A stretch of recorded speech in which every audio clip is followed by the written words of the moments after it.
murimo murabyumva neza. Inkotanyi ntacyo zitadukoreye.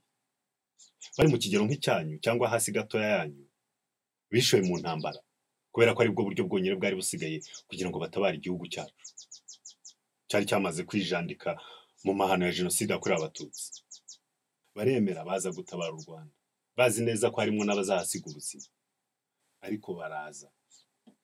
Yewe Imana iranabakundira ibajya imbere urugamba rwo kubohoza igihugu no guhagarika amahano ya jenoside yakorewe abatutsi. Bararutsinda.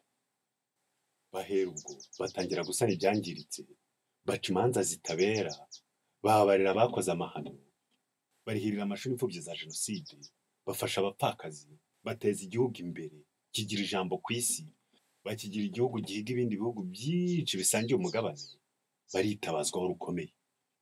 None koko muri mwe haracyarimwo ababashidikanyaho, ariko murimo kunyumva neza.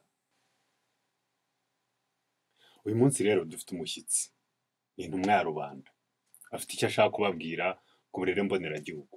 Reka rero tumwakire. Mukomere cyane, murakagira Imana n'u Rwanda. Uretse kuba ndi intumwa ya rubanda, hari undi muntu waba nzi byihariye? Okay, ndabona nta n'umwe. Reka noneho mbanze mbibwire neza. Ndishimwe rishimirwe Inkotanyi zatabaye igihugu zikagikiza amahano. Ndishimwe rishimirwe abayizi bakanyawe sogokuru watabarutse ntamumenye ziza amahano yagwirira u Rwanda, amahano jenoside yakorewe abatutsi. Amahano yatumye ntaganira na data kuko yamutwaranye na sogokuru. Ariko rero ndaho ntaribi, ndaho ndakomeye, dore maze gutora agatege. Ariko rero shawo ntabwo byoroshye, icecekere.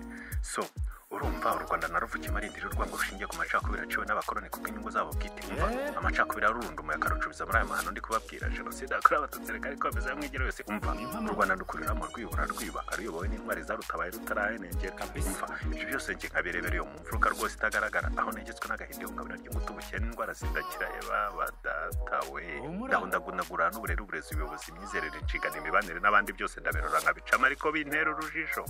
Ariko shaho natega amatwi ijambo rya nyakubahwa umuyobozi mukuru w'igihugu cyacu Kagame Paul. Umva neza neza, ndajijutse. Umva iyo numva nyene impanuro nakabaye ndimo guhabwa na data, mfungura YouTube bita nta gace n'amateka nkigizayo, aruhukira ku ijambo ry'umuyobozi mukuru w'igihugu cyacu Kagame Paul. Impamvu ndabarahiye. Umva mbese ijambo rye narigize nk'isengesho rya dawe uri mu ijuru, yigaburira rinyo kubera ko nifuza kugira ikirenge mu cye. Nta butumwa Imana yatuma umuntu ku isi ndutira ubutumwa bwatumwe Inkotanyi. Umva ye ibigo byabo jyewe n'umwuka muhumeka, iterambere njyewe n'ibyo biryo byanjye. Ariko nshishoza ndakataje ndaje kugwingira kwanjye nta na kimwe bimbwiye, kubera ko nzi neza ko nagwingijwe no kwanga kurya umwanda, maze ngahitamo gutungwa na duke twiza tumpaye amahoro. Umva rero rungano, mureke dushyire hamwe, ibitaduha agaciro tubishyire hasi, urwanga amacakubiri tubitabe, amatiku, ubunebwe n'ubujiji twigizeyo, agahinda n'ipfunwe dutera ishoti duhuza amaboko, turenga amateka ariko tutayahutaza ngo tuyagoreka, ahubwo tuyasigasira ngo azahora ari isomo ku Banyarwanda.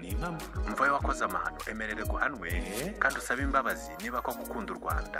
Naho ubundi byo guharabika bavuye amaraso barutabara, aho rwose urimo urarindagira n'impamvu. Dore nanjye niteguye kubabarira nta mpamvu, singiye guheranwa n'agahinda k'amateka. Pumbiswa ntimuzi ko turimo kwibuka twiyubaka se? Ibyo bindi rero nta mwanya bifite muri iki gihugu cyacu cy'u Rwanda. Reka urubyiruko rw'u Rwanda duhari. Oya jamais.